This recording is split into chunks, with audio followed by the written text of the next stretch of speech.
Hello? This is he. Are you sure? Yeah, I'll be right there.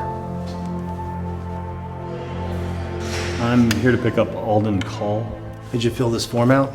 We'll notify you of a court date within 30 days. Dad, I know I messed up, and I'm sorry. Come on, bud. Let's get you home.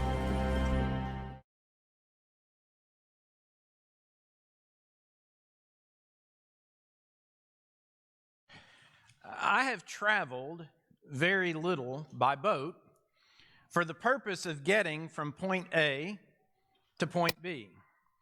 I remember when we lived in Georgia, there was one place we hunted. We had to actually cross a bit of a body of water in a canoe. And my adventures in canoeing had always been about having a great time and turning over and having fun. And I had my gun and my gear in the canoe, and I didn't want to turn over. And so that was a little different. But I remember the summer of '82, I was in high school, and our family, we took a vacation to Lake of the Woods, Ontario. It was a fun trip. I hadn't been driving very long, and so we loaded up in the station wagon. It was a lot like Clark Griswold's family truckster, and we started heading north toward Canada, and Dad let me drive a little bit. In fact, he made the mistake of nodding off. I believe that's the trip where I veered off into the wrong state briefly. The interstate kind of split, and I went west, and I should have been going north. And so he woke up and like, son, what are you doing? And so we had to get back on track. But we drove and we drove and we drove, and finally we get to a parking lot, and we had to park the car. And we had to get out all the stuff we thought we were going to need, and we had to load it into this little boat, much like one of those boats you see there on the screen. And we had to put everything we thought we were going to need for several days in that boat. And then we had to travel for a number of miles across this large lake to get to an island where the camp was. Well, that was point A to point B. Now, it's very different. That boat had a motor. That boat had a radio. And we traveled a long way, but we really weren't on the boat very long. But you know, for most of us, traveling by boat for the purpose of getting from point A to point B, we just haven't done that very much. Hard for most of us to identify with being on the water for anything other than pleasure, save maybe those who've served in the military, things like that. You think of cruise ships, but they're huge. They're like floating cities. But it's hard to imagine being in danger on the water, maybe a boat that's 15 to 20 feet in length, maybe 7 foot or so wide, just not a very big boat at all. One that's equipped with oars for rowing. It's got a sail in case the wind's actually favorable. But that's the scene in the narrative. That's what we just sang. It's funny with sermons and songs. Sometimes there aren't songs that fit the sermon at all. This one actually is a narrative of what we're looking at today, the song that we just sang. The power of Jesus is being revealed in Mark's gospel. And so in just these 4 chapters so far, we've seen his power over demons. We've seen his power over disease. And now Mark is revealing to us by inspiration the power of Jesus over nature. And so take a look with me, if you would, Mark chapter 4, verse 35 beginning.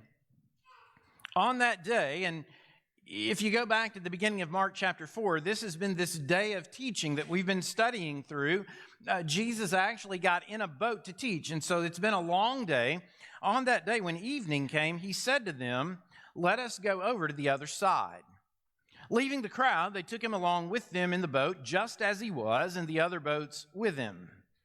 And there arose a fierce gale of wind, and the waves were breaking over the boat so much that the boat was already filling up. Jesus himself was in the stern, asleep on the cushion, and they woke him and said to him, "Teacher, do you not care that we're perishing?" And he got up and rebuked the wind and said to the sea, "Hush, be still." And the wind died down and it became perfectly calm. And he said to them, "Why are you afraid? Do you still have no faith?" They became very much afraid and said to one another, "Who then is this that even the wind and the sea obey him?" You know, I've got to wonder if because of his busy schedule and the hectic pace of his ministry, I've got to wonder if Jesus was one of those folks who, as soon as he sat down and got still, he just passed out and went to sleep. Because he gets in this boat and he's gone pretty quickly from what we can understand. Some of you are like that. Some of us envy people like you who can fall asleep anywhere. But he falls asleep. And it states in the text, verse 36, that they took Jesus along just as he was. Again, some have speculated that he's already in the boat because of the beginning of Mark chapter 4. He's finished teaching. Now he's ready to go. It seems to imply that Jesus is traveling light, doesn't have a lot of gear with him or anything like that. But then you get to verse 37, and the trouble breaks out. It says there arose a fierce gale wind. Now, if you have studied about the Sea of Galilee, you'll know that the Sea of Galilee is 680 feet below sea level. It's surrounded by mountainous hills, and so sudden storms on the Sea of Galilee, these were not uncommon.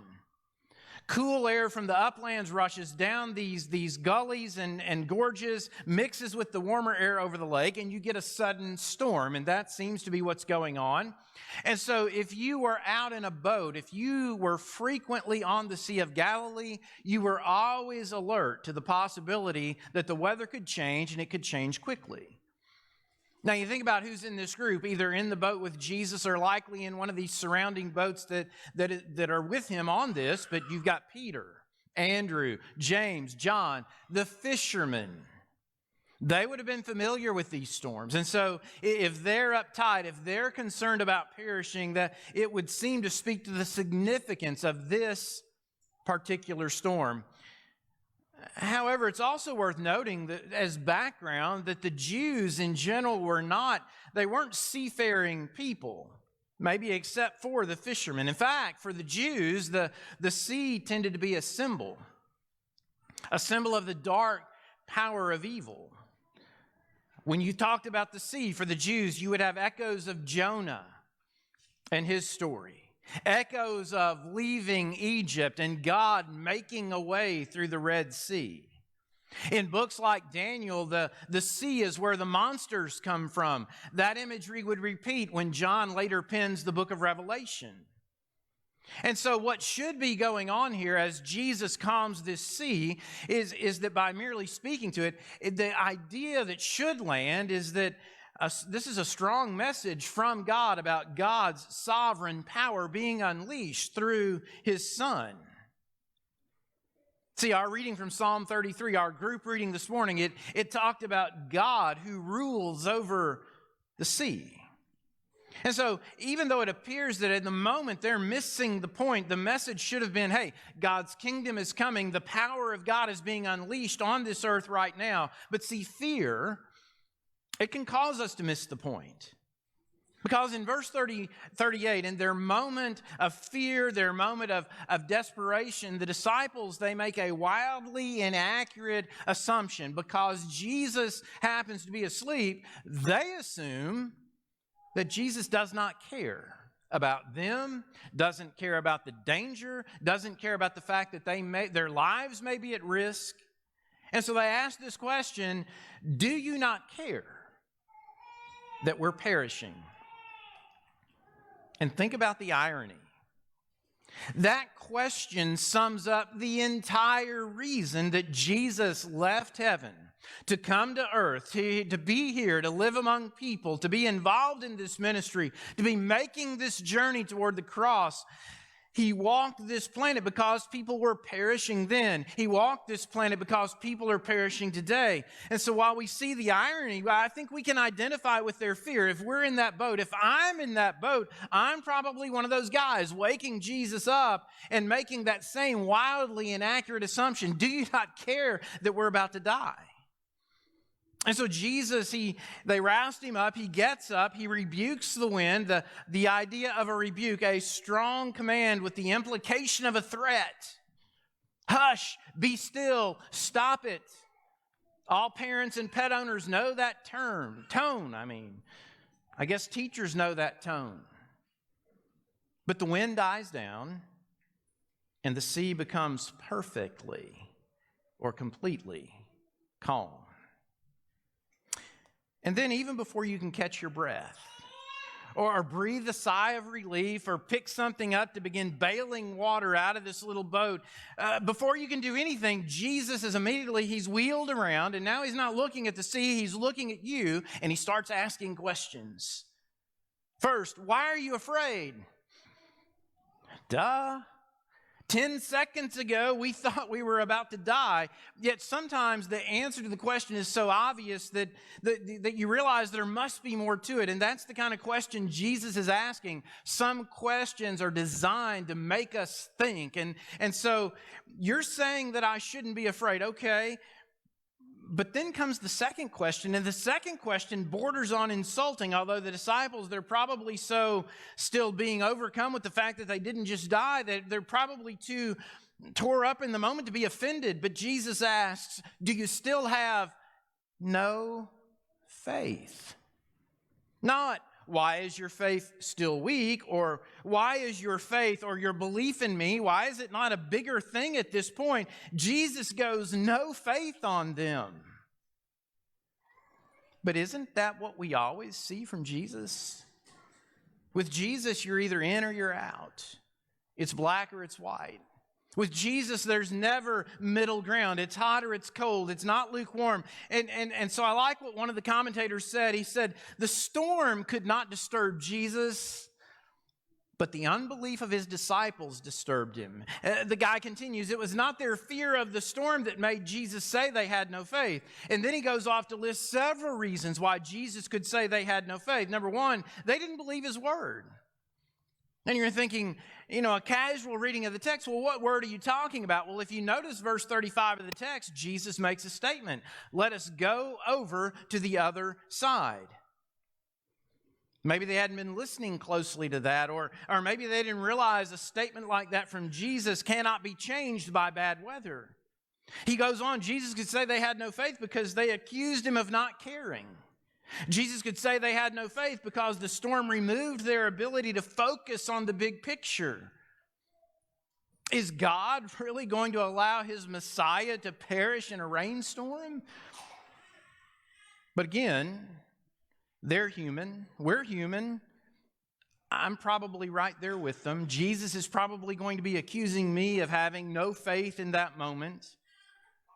I like one of the things Kirk Brothers said when he was with us this past Wednesday night. If you weren't here and you've not listened to that message, I would encourage you to go back and listen to that. But he talked about how these disciples, even after seeing an empty tomb, even after receiving eyewitness reports about a risen Jesus later on, these men had to be convinced. They had to see and they had to touch. And so here we are, a third of the way or so into Jesus' public ministry. And so these guys are still a long way from where they need to be related to their faith and their belief in who Jesus is. Because verse 41, the end of the narrative, well, maybe 5:1 ends the narrative because they're eventually going to arrive on the other side. But in verse 41, their fear of the storm, it's not replaced by this calm assurance like we sang about in verse 3 of that song a minute ago. The verse 41, they end up with a new, possibly different kind of fear. The text says they became very much afraid, and then they ask, who then is this that even the wind and the sea obey him? And mind you, Jesus is still right there with them in the boat as they're asking that question. And there's likely some mixture of both fear and awe in this moment. That's why, depending on the translation that you're carrying, you may see something like they became very much afraid. They became terrified. One translation says, it talks about them having great awe in this moment. And again, it's probably a combination of the two. And so that's the narrative. That's the story. Yet this is 2021. And so the question becomes, how do we take this text, find something in it that we can then apply to our lives today? Now, it is a blessing to be living now. and to have the entire revealed will of God in our hand, on our device, at our disposal, because see, we know who this is. We don't have to ask that question. The question has been clearly answered for all time. The empty tomb proves who this is. That being said, Jesus won't be stepping in to miraculously fix the bad weather that may roll in while we're out on some random body of water. But that doesn't mean that there aren't some big ideas, some implications from this text that are still useful to us now. Number one this morning, I would submit that if you're a Christian, it's worth knowing that Jesus is in your boat. A better way to say it might be that if you're a Christian, you've climbed into the boat with Jesus. But one of the big significant items for the disciples in today's narrative is they didn't yet have enough faith to understand that with Jesus present, there was safety in that. I love the promise carried forward from the Old Testament, reiterated in Hebrews chapter 13, verses 5 and 6. And remember, Hebrews, the chapter 13, the conclusion to a sermon, to a letter, however you want to think about Hebrews, the theme is Christ is better. Christ is better than Judaism. And so as that is being concluded, verse 5 of chapter 13 says, make sure that your character is free from the love of money, being content with what you have, for he himself has said, I will never desert you, nor will I ever forsake you, so that we may confidently say, the Lord is my helper, I will not be afraid. What will man do to me?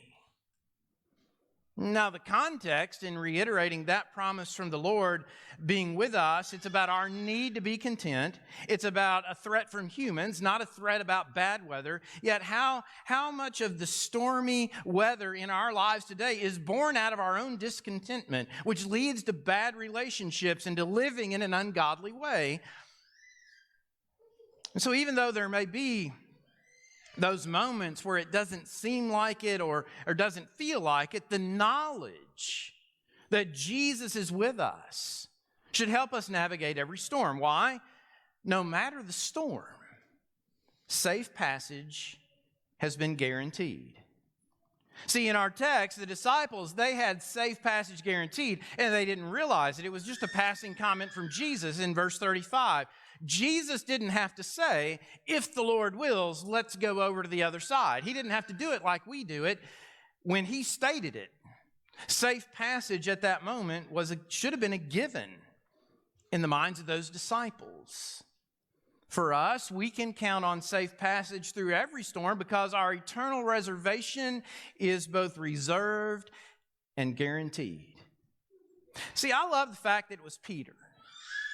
Peter, by inspiration, Peter, who was likely in this boat, in this text with Jesus on this day, Peter, who had at least one other faith-challenging encounter with Jesus on water, Peter, whose preaching and teaching we believe Mark drew from by inspiration as he wrote his gospel, it was Peter who wrote about this inheritance, one that is imperishable, one that is undefiled, one that is unfading, and one that is reserved in heaven for Christians. That's 1 Peter chapter 1, verse 4. And he says in the verse before, verse 3, he says that that's made possible by the resurrection of Jesus Christ from the dead.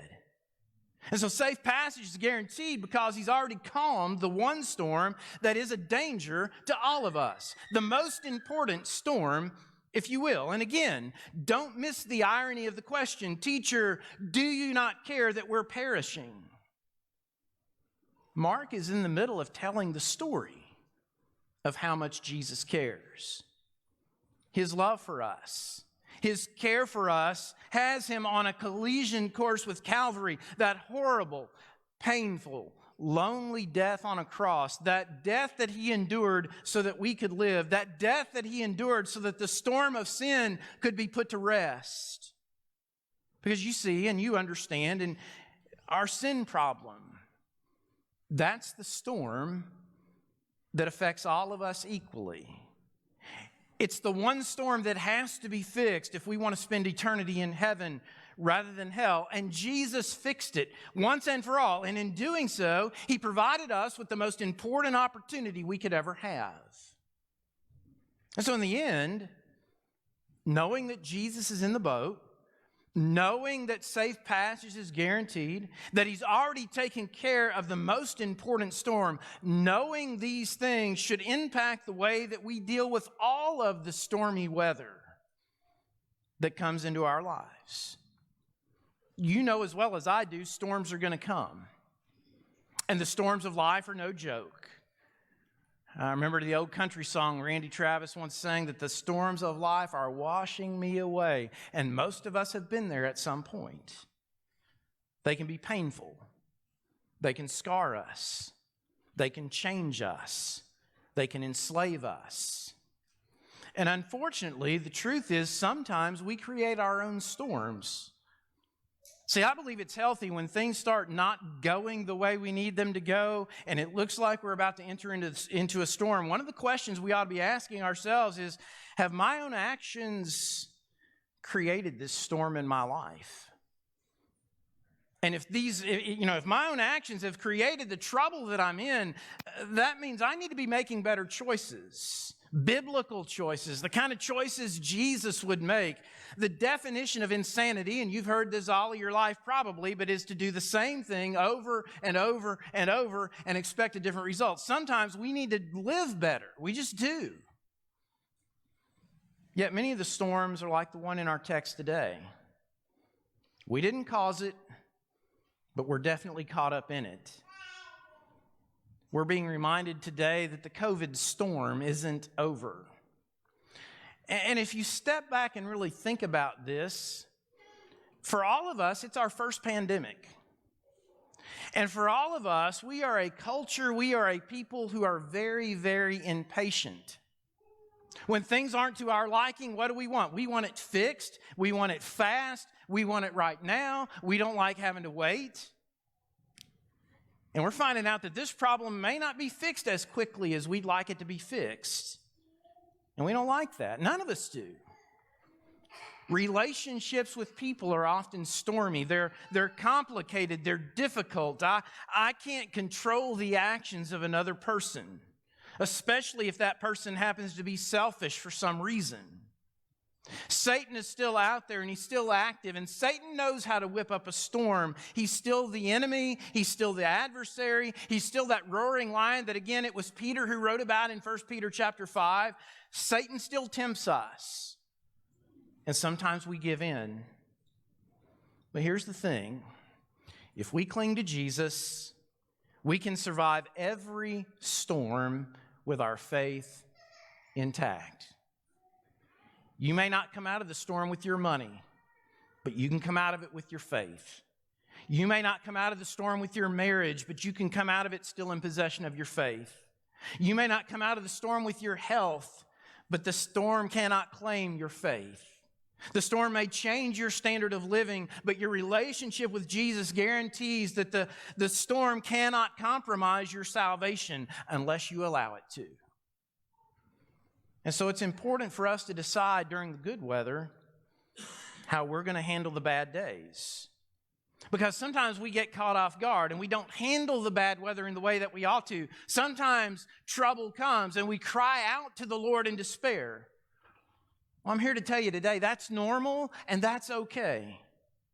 Because the storms that life brings, they're real and they're painful. And if you cry out to the Lord in the midst of your trouble, you're in good company. Men like David cried out to the Lord in the midst of his trouble. But see, the thing we've got to know, the thing we've got to be convinced of, the thing we've got to be assured of is that the storm isn't designed to kill us. It's not supposed to kill us. It's not supposed to take our faith. The storm is supposed to remind us of from where our strength comes.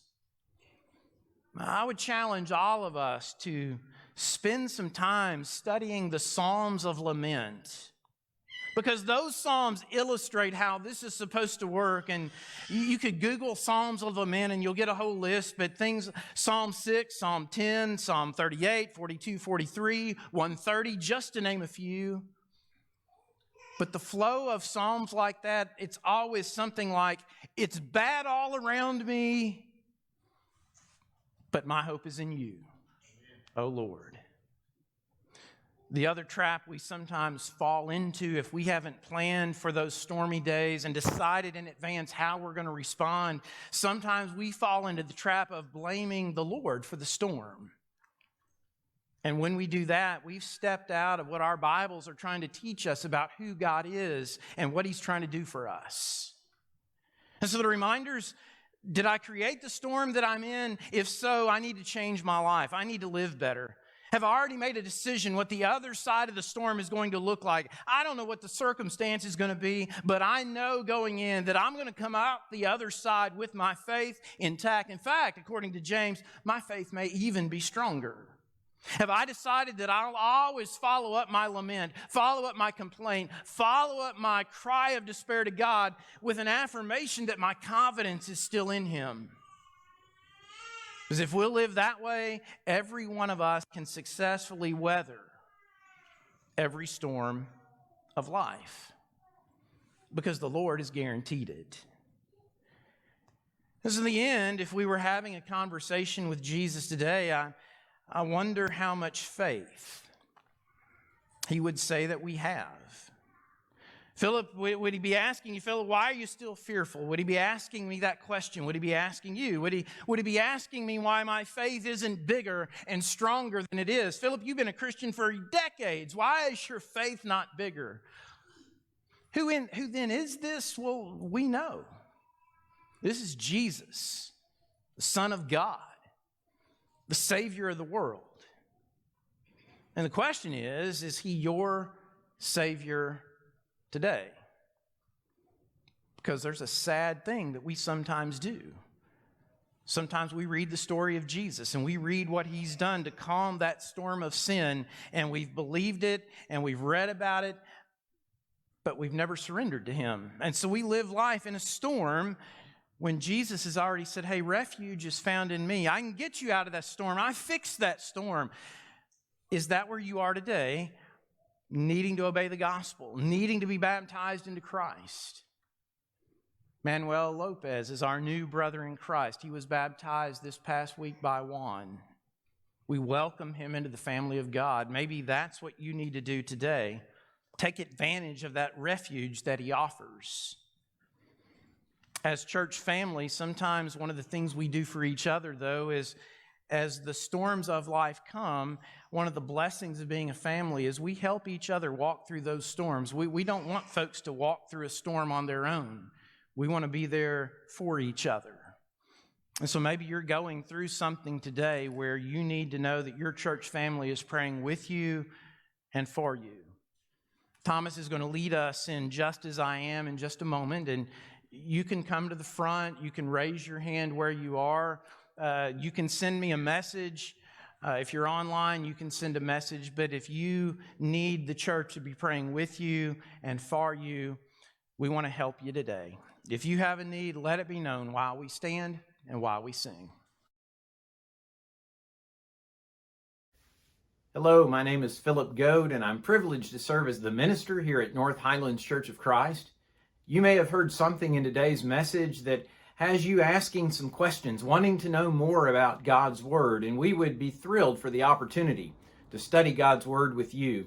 If you'll reach out to us, we'll be happy to set up a Bible study with you. We'd also invite you to come out and connect with us, worship with us in person. Worship services Sundays are at 9:30 a.m., followed by Bible classes for all ages at 10:45. We also have a midweek Bible study that begins at 6:30 p.m. You can also connect with us via our Facebook page, and that has served many well during the pandemic when they did not feel safe in getting out.